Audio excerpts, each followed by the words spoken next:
back to my channel and welcome to Copan. Now I've been here for a few days already, but today I am visiting the jewel in the crown, which of course is the Copan Ruins. Now last night I went to the digital museum and I saw an incredible display of what it used to look like as a Mayan city, and I'm now so excited to go inside. This is the first Mayan site that I've been to in Central America, so I can't wait to get started. So the first area that I've come into is the western plaza of the Acropolis, and this was originally used for rituals. You can see 3 altars behind me, just there.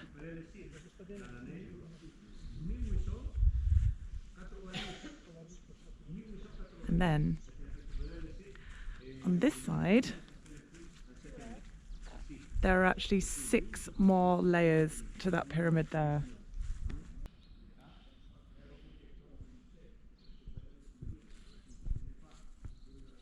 So you might be able to see just on the map next to me, you can see the number of different layers here, and what's exciting for me is the original colours. All the different reds, greens are actually representing the colours of the macaw. So it's believed that the structure behind me was originally another 10 or 12 metres tall, and on the very top they had a window which was essentially a wind tunnel going through the structure up there, and of course when the wind whipped through it, it made an almighty sound which people in the surrounding towns and villages obviously thought was the voice of the gods, and they could hear it for miles around.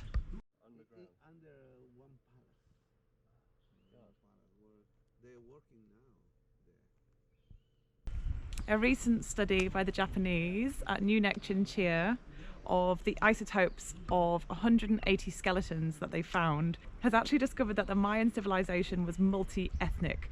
So it showed that there was actually immigration from all over Central America, Belize, Guatemala, and so actually the Mayan culture was quite mixed. Obviously Copan was a religious hub, but it was also a cultural and artistic hub as well, which clearly meant that people from all over Central America wanted to come and live here.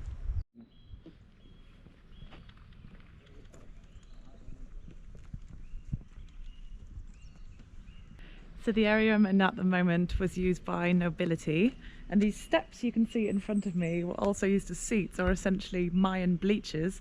So when they had ceremonies in the central plaza there, then all the nobles could watch from all of the seats above.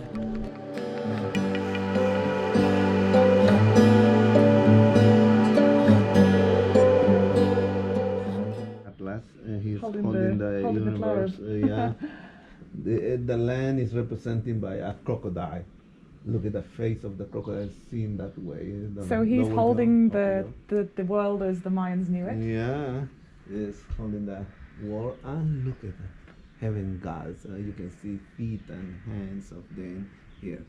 And the king got this central part of the universe to communicate with his gods and ancestors. How he did it? Okay. He made bloodlettings, he and his wife. His wife could make perforation in her tongue with a stingray fish. He made perforation in his hands, chest and genitals. And they donate a drop of that sacred blood, and they burn it, and they thought that smoke coming out from this blood represent a serpent, sacred serpent.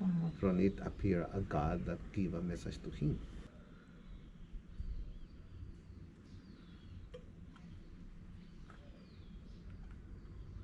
So this is obviously one of the most famous views in Copan and possibly in Honduras, and it's represented on the banknote here, you can see.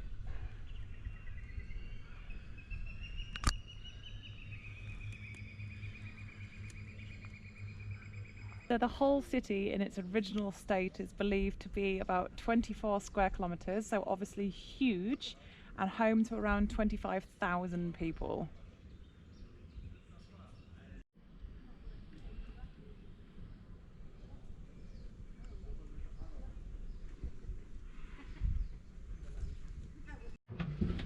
We're on our way to the underworld.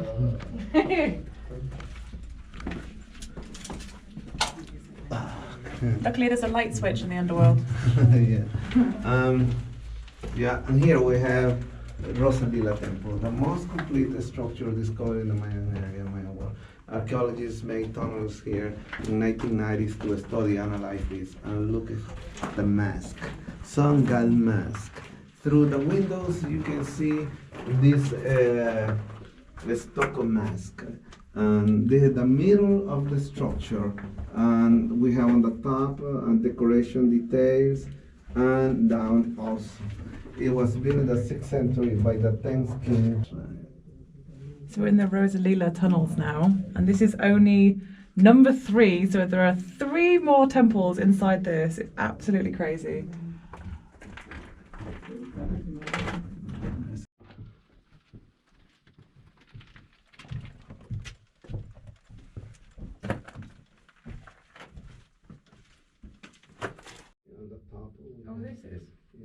Lead us to the temple. So this set of tunnels already feels quite deep and quite long. Not for the claustrophobic. It's actually quite hot down here. But there's another 3 sets of tunnels underneath as well, which obviously isn't open to the public.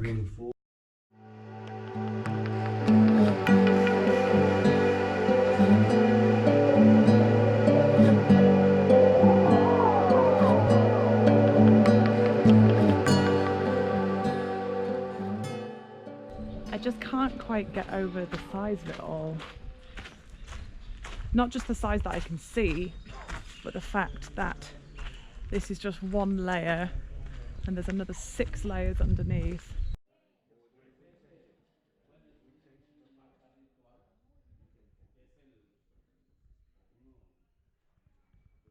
Okay, this staircase is considered the first book or encyclopedia writing stone in America because it has more than 2,000 hieroglyphics on 63 steps, more than 350 years of Mayan history.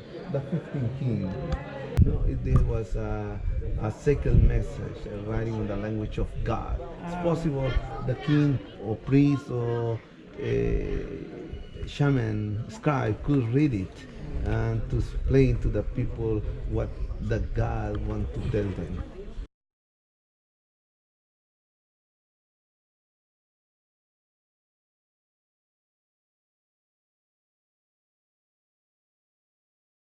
So this area has been named the Sacred Valley of the Macaw because the whole area is absolutely full of beautiful macaws. They've actually been released by Macaw Mountain, which is the bird sanctuary that I visited a couple of days ago. And the NGO initiative has been releasing the birds once they're nursed back to health in the area. So now this whole site is alive with the sounds of the birds. And a few of them were just flying overhead.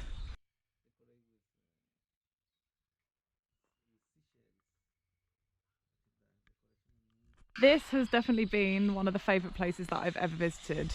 I love the fact that they're still discovering stuff about the civilization here.